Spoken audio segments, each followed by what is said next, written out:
son las células clandestinas de Cahuide, en las que con un puñado de sanmarquinos preparábamos la revolución mundial.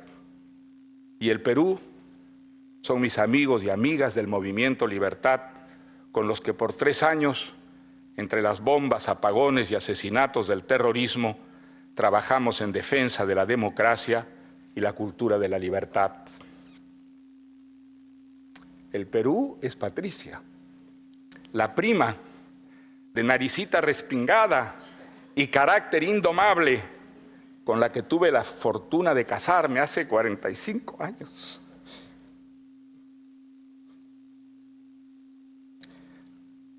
Y que todavía soporta las manías, neurosis y rabietas que me ayudan a escribir.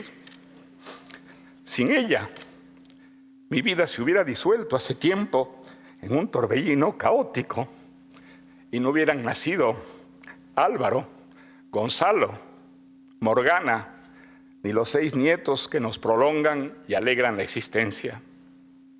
Ella hace todo y todo lo hace bien. Resuelve los problemas, administra la economía,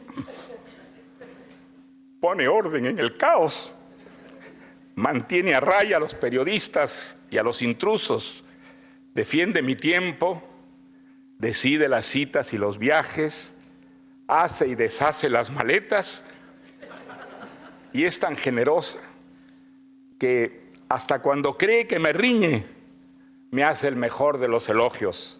Mario, para lo único que tú sirves es para escribir.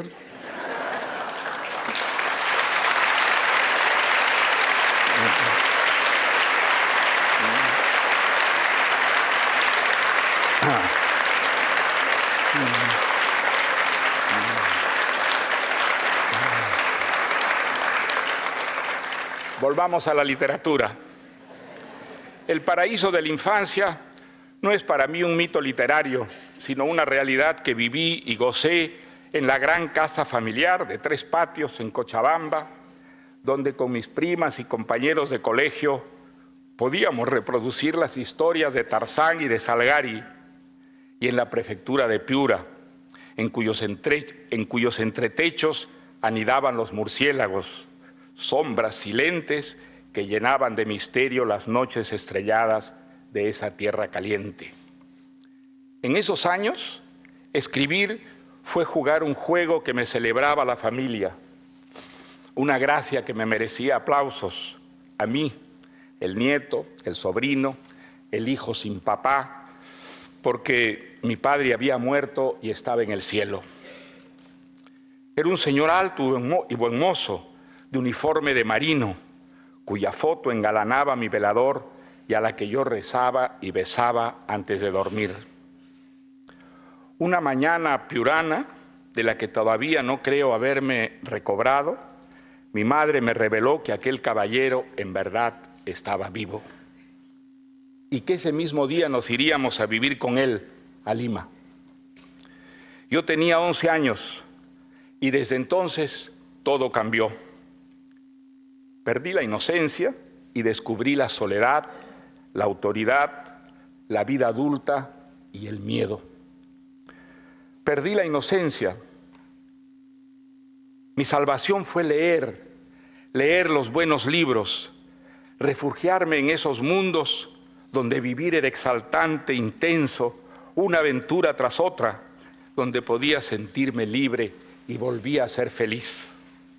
Y fue escribir a escondidas, como quien se entrega a un vicio inconfesable, a una pasión prohibida.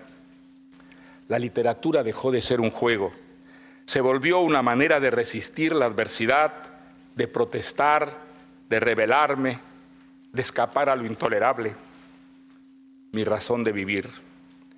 Desde entonces y hasta ahora, en todas las circunstancias en que me he sentido abatido o golpeado, a orillas de la desesperación, entregarme en cuerpo y alma a mi trabajo de fabulador ha sido la luz que señala la salida del túnel, la tabla de salvación que lleva al náufrago a la playa. Aunque me cuesta mucho trabajo, y me hace sudar la gota gorda. Y como todo escritor, siento a veces la amenaza de la parálisis, de la sequía de la imaginación. Nada me ha hecho gozar en la vida tanto como pasarme los meses y los años construyendo una historia, desde su incierto despuntar, esa imagen que la memoria almacenó de alguna experiencia vivida, que se volvió un desasosiego, un entusiasmo, un fantaseo que germinó luego en un proyecto y en la decisión de intentar convertir esa niebla agitada de fantasmas en una historia. Escribir es una manera de vivir, dijo Flaubert. Sí, muy cierto, una manera de vivir con ilusión y alegría y un fuego chisporroteante en la cabeza, peleando con las palabras díscolas hasta maestrarlas, explorando el ancho mundo como un cazador en pos de presas codiciables para alimentar la ficción en ciernes y aplacar ese apetito voraz de toda historia que al crecer quisiera tragarse todas las historias. Llegar a sentir el vértigo al que nos conduce una novela en gestación cuando toma forma y parece empezar a vivir con cuenta propia, con personajes que se mueven, actúan, piensan, sienten y exigen respeto y consideración, a los que ya no es posible imponer arbitrariamente una conducta ni privarlos de su libre albedrío sin matarlos, sin que la historia pierda poder de persuasión, es una experiencia que me sigue hechizando como la primera vez, tan plena y vertiginosa como hacer el amor con la mujer amada semanas y meses sin cesar. Al hablar de la ficción, he hablado mucho de la novela y poco del teatro, otra de sus formas excelsas. Una gran injusticia, desde luego. El teatro fue mi primer amor. Desde que adolescente vi en el Teatro Segura de Lima La muerte de un viajante de Arthur Miller, espectáculo que me dejó traspasado de emoción y me precipitó a escribir un drama con incas. Si en la Lima de los 50 hubiera habido un movimiento teatral, habría sido dramaturgo antes que novelista. No lo había, y eso debió orientarme cada vez más hacia la narrativa. Pero mi amor por el teatro nunca cesó. Dormitó acurrucado a la sombra de las novelas, como una tentación y una nostalgia, sobre todo cuando veía alguna pieza subyugante. A fines de los 70, el recuerdo pertinaz de una tía abuela centenaria, la Mamaé, que en los últimos años de su vida cortó con la realidad circundante para refugiarse en los recuerdos y la ficción, me sugirió una historia. Y sentí de manera fatídica que aquella del teatro, que solo sobre un escenario cobraría la animación y el esplendor de las ficciones logradas. La escribí con el temblor excitado del principiante y gocé tanto viéndola en escena con Norma Leandro en el papel de la heroína, que desde entonces, entre novela y novela, ensayo y ensayo, he reincidido varias veces. Eso sí, nunca imaginé que a mis 70 años me subiría, debería decir mejor, me arrastraría a un escenario a actuar.